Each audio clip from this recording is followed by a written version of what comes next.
got a few bits of paper from supermarket out of the vegetable boxes.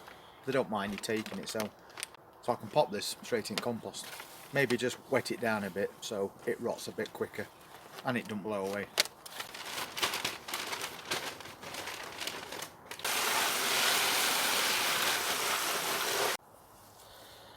I started making it so I can put boards now as well.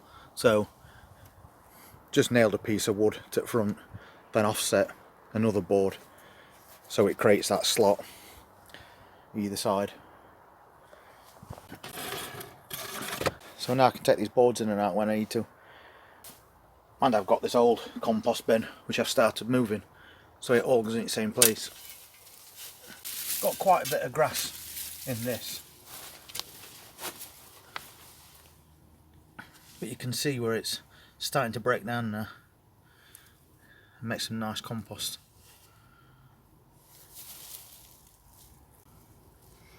It's going to take some time, but it'll get there. So we might as well chuck this on top of that paper. Good stuff.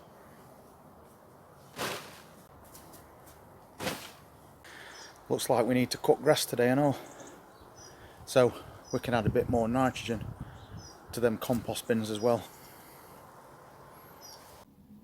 We've got quite a few things going off now in greenhouses and outside. We're storing as harvests that we've been collecting over the last few months. We've got a freezer full of blended frozen tomatoes. Packs and packs of them. It's going to last us way into spring next year. Because we use those on the cooking channel. There's a link in the description. And we use them to make soups, sauces and curries. So it's brilliant to have that amount at your fingertips just by saving every little thing that you can, blending it and freezing it. And still we've got more things growing on in here at the same time. And about 15 days ago we put some parsnips in a pot, and parsnips can be quite difficult to germinate, but they have actually come up. I'll show you. So this is that parsnip pot that we did, because we're trying to grow some baby parsnips, and you can see that they have germinated and they're on the way. Obviously still very small at the moment, but at least they have germinated. And I think we better take these outside today actually. As lettuce, it's growing really well, but the temperature in this greenhouse has just gone up to 96, so I don't want it to wilt. This cabbage in this raised bed is getting really nice and firm now, and still no damage, but I still think I want to give it a bit longer. Now we've cleared this strawberry bed out, we've started planting the runners that's come off these existing plants. So basically just taking that runner and pushing it into the ground when they're tiny, and then it becomes an all new strawberry plant. And we've done it with quite a few so far. This is one of the baby ones. It's already got a strawberry on it. So for a new plant this year, that's really good. And we've got loads that we've done. So next year, this strawberry bed's going to be full of brand new plants for free. But while we're at here, I might as well grab a few onions. And these are those that we harvested in August, when we got some really big onions. And they keep really well, nice and solid. So take a few of these and get them popped in the fridge today. And we need to keep his eye on this leaf lettuce as well, because it's now growing really well. But if it gets too hot, it's going to wilt and start falling flat onto compost, and then it'll probably not recover.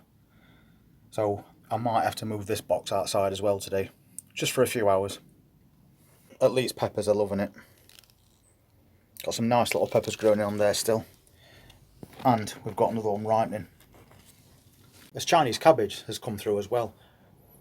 Well, we didn't sow that very long ago either. So it's really good to see those up. And then we can start and prick some out and move them on to get bigger harvests later. And situation with the microgreens that we're doing. The beetroot's germinated now. So that's nice to see. And some red cabbage as well that's germinated. This one, on the other hand, has completely dried out. I never noticed, so we need to pop that in some water really quick. I'll just give these a quick bottom water, that'll sort them out. And then that tissue will instantly get moisture. Then these plants will be alright. But I'm going to let them soak in there just for a few minutes. It's because today, once again, that temperature's gone back up. It's 96 in here at the moment.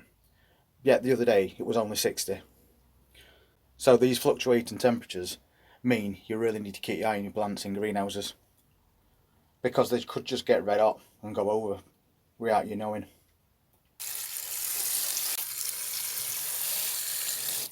And definitely keep his eye on these carrots, because we don't want to lose them. But we'll have to give these a really light sprinkle of water, otherwise we'll squash them flat. So, as I was saying, we've still got lots and lots of things on go.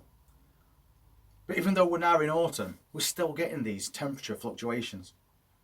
And the problem is, if it only changes by a few degrees outside, it can be 3 times as hot in this greenhouse. And when you've got delicate seedlings growing in packs, like cauliflowers and these mustard, you've really got to keep your eye on them, because if they dry out, you could lose them. And we basically haven't got time to be sowing seeds, getting them to germinate, and then not keeping as eye on them. Because then if we lose them, we're going to have to start all over again. And we don't want that, and we haven't really got time for that either. So I think if you're working and you have got things in your greenhouse, it might be a good idea to leave the window open and maybe the door, but put a bit of mesh over the door so animals can't get in. But at least that way you can have some continuous airflow. It could just save you a lot of plants. But we have got loads more things that we are going to be growing and sowing in this greenhouse. And then some staying in greenhouse, some's going outside. But obviously we need to sow those seeds first. And if you hit that subscribe button, then you'll be able to see future videos where we're like bringing plants on, planting them outside, keeping them here right through autumn and winter. And you'll be able to see what we're going to be doing to try and protect them from the most severe weather in the UK. Anyway, take care. I'll see you at next upload.